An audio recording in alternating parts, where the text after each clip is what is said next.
그 계엄 이후 탄핵 정국 이후로 뭐가 취소도 많고 뭐 많다고 하면서 빠진다고 했던 게 엔터인데요. 엔터가 언제부터 우리나라 공연 가지고 밸류를 평가를 했었습니까? 엔터는 사실 그 시장 자체는 해외 시장을 가지고 밸류 평가를 대부분 다 했었고, 내년에 이제 빅네임들이 많이 들어오죠. BTS도 들어오고 블랙핑크도 들어오고. 이제 첫 번째가 건설주.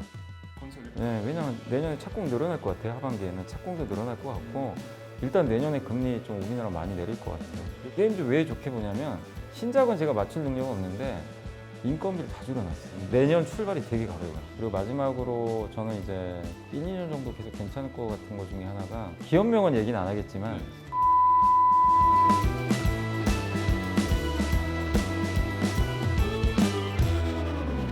2025년 투자 전략을 세워보는 시간을 갖도록 하겠습니다.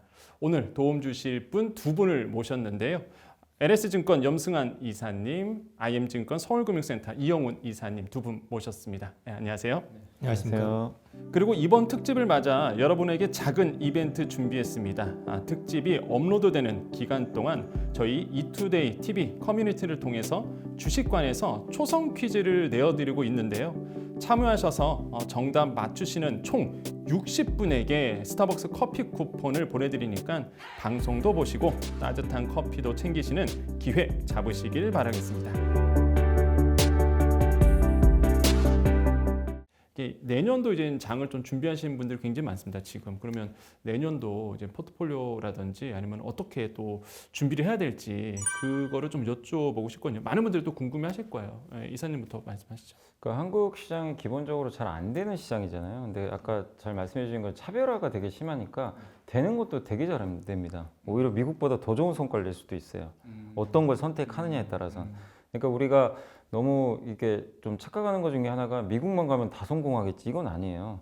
미국 시장이라 해서 무조건 된다 이런 생각도 하시면 안 될 것 같고, 또 한국이니까 한국은 지수 자체는 안 되는 건 맞는데 그럼 한국에서는 영원히 돈 못 번다, 이건 또 아니에요. 어떻게 하느냐. 그래서 내년도 시장도 저는 그렇게 좀 계속 차별화되지 않을까 이렇게 보는데, 다만 올해 너무 이제 미국은 너무 좋았고 한국과 이게 간극이 너무 심하죠. 올해 나스닥이 30%, 뭐 코스닥은 20% 빠졌잖아요. 이 간격이 너무 심한데 적어도 내년에 좁혀질 거예요. 어쨌든 이 간격은 나스닥이 빠지든 뭐 한국이 오르든 해서 이 극심한 이제 그 국가 간의 차별화는 조금 이제 줄어들 수 있기 때문에 저는 개인적으로 올해보다는 내년은 국내 증시가 더 괜찮을 것 같아요. 아, 내년에는? 네, 왜냐하면 주가라는 건 미래를 선반영하잖아요. 근데 그런 측면에서 보면은 어쨌든 지금 주가 지수가 엄청 빠져 있는 건 내년에 대한 불확실성은 벌써 지금 다 반영을 하고 있는 거거든요. 근데 그게 현실화된다고 해서 더 나쁠 건 별로 없어요. 이미 반영을 했기 때문에. 근데 혹시라도 좋은 것들이 우리 생각보다 강도가 약하거나 악재가 좋은 것들이 우리 생각지 못했던 데서 나오거나, 예를 들면 중국이 지금 갑자기 소비부양하겠다고, 저도 전혀 생각 못했던 건데 우선순위에 소비부양을 딱 이걸 터트려 놨어요. 그 얘기는 뭐냐면 그 중국이 이제 너무나 디플레가 심하니까 물가 너무 낮잖아요. 시진핑이 이제 명령을 내린 거죠. 물가 올려라. 물가 올리는 거 중에 하나가 저가 수출하지 말란 얘기예요. 우리나라 얼마 피해 많이 받습니까? 저가 수출 너무 심하게 하니까 중국이. 그게 강도가 약해질 수 있으면 우리나라 제조업체들 좀 마진이 올라갈 가능성도 있다고 저는 보고 있거든요. 근데 그런 것들이 지금 계엄 사태나 뭐 이런 것 때문에 전혀 반영도 안 되고 있고 다 묻혀버리고 있어요. 그냥 안 좋은 나라니까 그냥 악재를 계속 반영하는 건데, 찾아보시면 호재도 있거든요. 저도 조선주는 중장기적으로 가장 좋게 보고 있고 사이클이 너무 좋은 것 같아요. 뭐 LNG 수요도 있고 또 친환경 선박으로 바꿔야 되고, 암모니아선 또 이산화탄소 운반선 같은 이제 친환경 선박이라든가 이런 것들에 대한 수요는 꾸준할 것 같고, 트럼프가 대놓고 답 줬잖아요. 전화해서 조선 뭐 그것도 있을 거고, 어쨌든 그건 스토리텔링이 또 되는 거고, 군함 얘기 뭐 그런 것도 있으니까 저는 그래서 실적도 좋아지니까 숫자까지. 그래서 조선주들 내년에도. 근데 그런 스토리에 비하면 주가가 과열이 안 된 것 같아요. 생각보다 많이 안 올랐어요. 주가 측면에서 보면. 그래서 저는 어쨌든 조선주는 좀 단단하지 않을까. 일단 이렇게 좀 보고 있고, 또 하나 이제 미국에서 요즘에 또 핫한 게 테슬라니까. 그러니까 테슬라가 요즘에 강한 이유 중에 하나가, 여러 이유는 있겠지만 자율주행 택시 요구에 이제 규제 푼다. 뭐 예를 들면 이제 자율주행 시스템 운전하다가 사고 나면 신고해야 되는데 그거 안 하는 걸로 바꾸겠다. 이래서 이제 한번 또 올라갔잖아요. 근데 그런 거 보면 결국엔 미국에서 자율주행 사업하는 회사들 좋을 것 같긴 한데, 지금 살아남은 기업은 테슬라하고 이제 웨이모밖에 없어요. 구글에. 이게 무슨 얘기냐면 이제 GM도 철수했어요. 안 한대요. 돈이 안 되니까. 폭스바겐도 이미 망가져 버렸고. 근데 웨이모에 공급하는 업체 중에 하나가 현대차예요. 웨이모는 소프트웨어 기업이니까 차를 못 만들어요. 원래 중국에 지리자동차 거 썼거든요. 근데 계약 해지해 버렸죠. 이유는 아실 거예요. 중국과 거래하기 좀 그래가지고.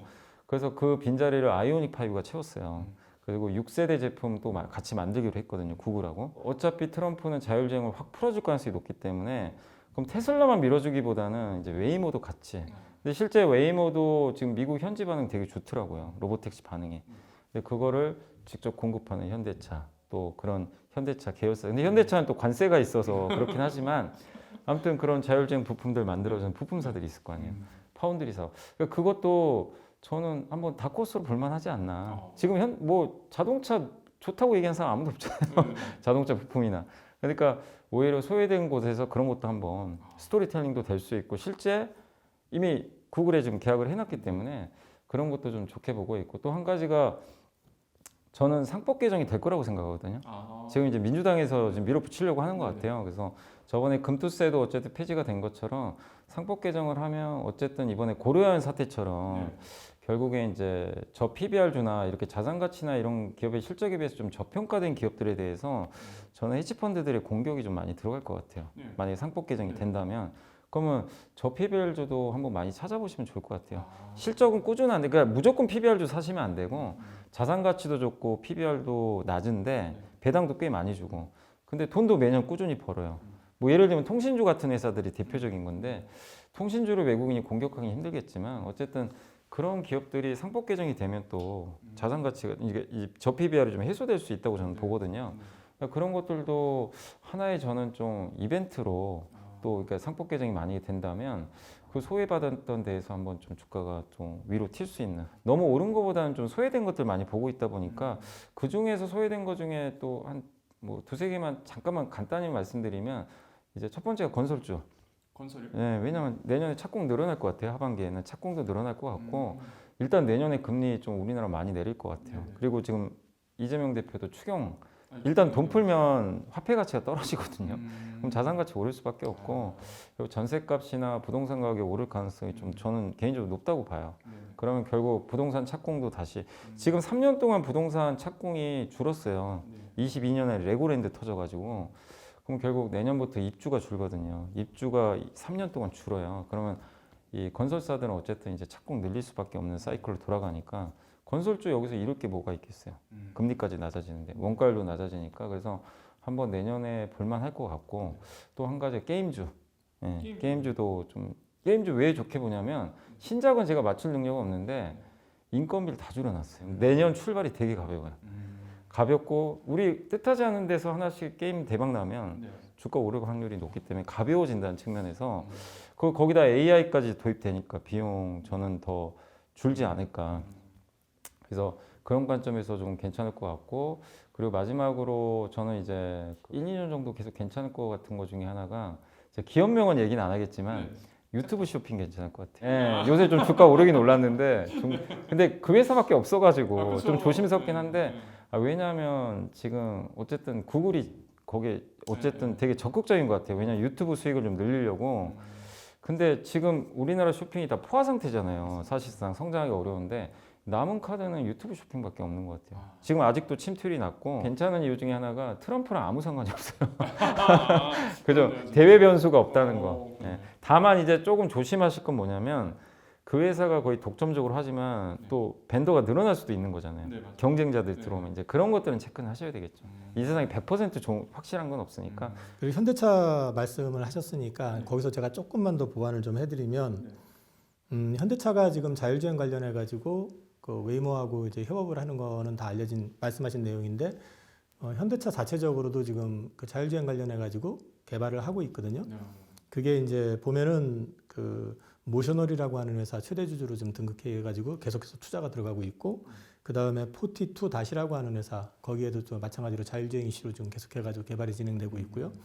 그 다음에 중국 내에서도 사실 자율주행을 탑재한 차를 갖다 출시를 할 예정이거든요. 그러니까 현대차는 자율주행 쪽과 관련된 거는 그런 부분들까지 해서 보면 지금 구글하고 현재 보이는 건 구글 그리고 테슬라의 양강 구도라고 하지만 현대차도 그거 외에 다크호스가 될 수 있다라는 게 하나가 더 있고요.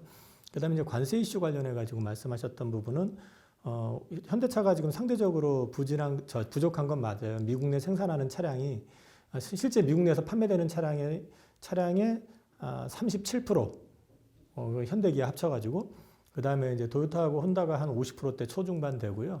근데 이제 GM 같은 경우가 한 60%대 전후 중반 정도 되고 포드 같은 데는 거의 100%고 스텔란티스도 한 60%대 정도 되는데 이게 조지아 공장이 이제 준공이 된 상태에서 이제 램프업이 시작됐고 이게 가동이 되기 시작하면요. 풀가동을 전제로 하면 60%까지 올라옵니다. 그러니까 이제 사실 관세 이슈의 노이즈는 길면 내년 정도 그렇게 보시면 될 것 같고 그 다음에 이제 현대차 그룹 하면은 얘기할 수 있는 거는 배당입니다. 지금 작년에 12,000원 배당을 줬거든요. 분기 배당 지금 2,000원씩이니까 6,000원 줬잖아요. 작년만큼 준다고 해도 6,000원을 더 줘야 되겠죠. 결산해서. 그리고 이제 지금 분석하는 리포트가 있던데 보니까 거기서도 그 정도 예상을 하는 것 같아요. 근데 이 부분은 앞으로 최저 10,000원을 주겠다고 했지만 실적이 급격히 나빠지지 않는 이상에서는 배당 자체를 줄이지 못할 거예요. 그러니까 이런 부분들까지 감안해서 보면은 하방의 어떤 탄탄한 베이스는 안전마진이라고 하죠. 그거를 깔고서 보실 수 있다 해서 현대차 그룹은 그런 맥락에서 보시고 마지막에 지배구조 개편 가능성은 항상 열려 있다. 내년에 보스턴 다이나믹스 상장이 아마도 진행이 될 가능성이 높기 때문에 그게 상장이 진행이 되고 나면 상장이 되면 아마도 그 이후에 본격적인 지배구조 개편 이슈가 맞물릴 가능성이 있다도 같이 보시면 될 것 같고요. AI 소프트웨어 쪽 저는 말씀하셨던 테슬라도 그게 맥락이거든요. 사실상 자율주행이라는 게 AI 소프트웨어잖아요. 그러니까 그런 맥락에서 봤을 때 우리나라 업체 내에서도 관련되어 있는 기업들이 있는데 사실 큰 회사가 별로 없어요. 다 조그만 회사들이라서 딜레마긴 한데 오늘도 사실은 제가 한 종목을 며칠 전부터 계속 고민을 하면서 지켜봤는데 그 주식이 갑자기 급등을 해버리는 바람에 살짝 약이 오른 상태에서 왔는데 AI 소프트웨어 관련해 가지고 우리나라에서 진짜 가능성이 높은 회사들 이런 회사들은 한번 보실 필요 있다. 오늘 제가 놓친 회사 같은 경우도 회사명은 얘기 안 하겠지만 3분기 흑자 전환됐고 아마 연간으로 잘하면 영업이익은 흑자 전환이 될 가능성이 있는 회사니까 이제 그런 회사들은 좀 진정성이 좀 있어 보인다. 그리고 이제 대형주 쪽에도 그런 회사가 있죠. 이름만 대면 시작하실 만한 회사. 그런 회사들 같은 경우도 향후 어떤 추이를 지켜보실 만하다. 그런 맥락에서 말씀을 드릴 수 있을 것 같고 오늘 주가가 급락을 하길래 왜 빠지느냐고 주변에 물어보니까 이제 얘기하는 게 그 계엄 이후 탄핵 정국 이후로 뭐가 취소도 많고 뭐 많다고 하면서 빠진다고 했던 게 엔터인데요. 엔터가 언제부터 우리나라 공연 가지고 밸류를 평가를 했었습니까? 엔터는 사실 그 시장 자체는 해외 시장을 가지고 밸류 평가를 대부분 다 했었고 내년에 이제 빅네임들이 많이 들어오죠. BTS도 들어오고 블랙핑크도 들어오고 뭐 스트레이키즈 뭐부터 시작을 해가지고 시장을 좀 장악하고 있는 쪽도 확산되는 게 있기 때문에 무엇보다도 기저효과 YOY로 봤을 때는 올해가 실적이 워낙에 안 좋았었기 때문에 그런 쪽은 좀 주가 눌릴 때 관심 가져보셔도 괜찮지 않을까. 그 정도 말씀을 드릴 수 있을 것 같고요. 주식 관련해 가지고 제가 한 가지 그러니까 고언이라고 하긴 그렇지만 좀 말씀을 좀 드린다고 그러면 제가 여기 이투데이 나와가지고 8월 달 이후로 계속 현금이 많다는 얘기만 했었습니다. 지금 현금이 올해 들어 제일 많습니다. 근데 이 말씀을 드리는 이유가 이게 주식 투자를 하라고 하면은 내가 주식 투자를 한다 그러면 꼭 100% 주식을 사놔야지 주식 투자하는 거라고 생각하시는 분들이 생각보다 많아요. 못 견뎌하세요. 현금 갖고 있자고 그러면. 근데 실제로 그 현금을 갖고 있는 것도 투자입니다. 장이 불확실한데 또는 장에 대해서 확신이 없는데 주식을 사야 된다는 의무감 때문에 그냥 듣고 사고 아무거나 하나 사고 이건 아니잖아요. 투자가. 그러니까 투자라는 거는 내가 확신이 있을 때 들어가는 거거든요. 그러니까 내년도 시장이 저는 이렇게 지금 제가 볼 때는 지금하고 내년 초가 가장 불확실성이 높을 것 같아요. 내년 초까지. 네, 왜냐하면 이제 반도체만 놓고 얘기해도 내년 하반기부터는 어찌 됐든 간에 뭐 PC 교체 주기부터 시작해서 이슈들이 좀 나올 수 있는 부분도 분명히 있고 그다음에 HBM4로 넘어가는 어떤 분기점이 될 가능성도 있고 그리고 또 앞서 얘기했던 트럼프와 관련된 노이즈는 일단 취임하고 나면은 대충 윤곽 드러나지 않겠어요? 그러면 상반기에 불투명할 때가 가장 애매한 구간이고 드러났을 때는 거기에 따라 가지고 대응해서 살아남는 게 있고 뭐 퇴출되는 게 있고 이럴 수 있잖아요. 그러면 오히려 우리 증시 입장에서 봤을 때 경기 침체만 글로벌하게 크게 오지만 않는다면 지금부터 시작해서 내년 초가 어떻게 보면 가장 불확실할 때다. 그러니까 그럴 때는 오히려 내가 관심 갖고 있는 섹터, 종목 이런 것들을 공부를 좀 많이 하셔가지고 싸게 잡는 기회를 한번 잡아보시는 것도 나쁘지 않다. 그리고 1,400원대라고 하는 환율은 앞서도 말씀드렸지만 저도 업계 들어와가지고 별로 보지 못한 환율대입니다. 물론 2,000원도 구경을 했었습니다. 근데 그건 정말 문제가 생겼을 때 얘기고 이 1,400원 넘어가가지고 이렇게 장기간 가는 경우가 드물거든요. 뒤집어 놓고 얘기하면 지금 주가가 전부 안 좋잖아요. 외국인들 입장에서는 리스크라고 생각하기 때문에. 근데 1,400원 환율을 감안해서 놓고 얘기하면 수출만 꾸준하게 갈 수 있으면 수출업체들 같은 경우는 실적 개선에 이게 하나의 모멘텀이 됩니다. 그러니까 생각을 바꾸면 그렇다는 거죠. 그러니까 지금 구간에서 적극적으로 뭘 사시라는 게 아니라 전체적으로 좀 내년까지 염두에 두시고 종목을 한번 공부해 보시고 투자와 관련해 가지고 이제 고민을 해보시면 내년 상반기보다는 하반기가 조금 그래도 좀 열리는 그런 시간이 되지 않을까. 굉장히 인사이트를 많이 받았던 시간이었던 것 같고요. 자, 그 2025년에 우리나라 이제 주식시장에 좋은 소식만 좀 들려오기를 좀 희망해 보겠습니다. 투자자 여러분께서도요. 내년 2025년 정말 성투하시길 좀 바라겠고요. 또한 2024년 한 해 정말 수고 많으셨습니다. 자, 2025년 더 좋은 뉴스로 찾아뵙겠습니다. 감사합니다.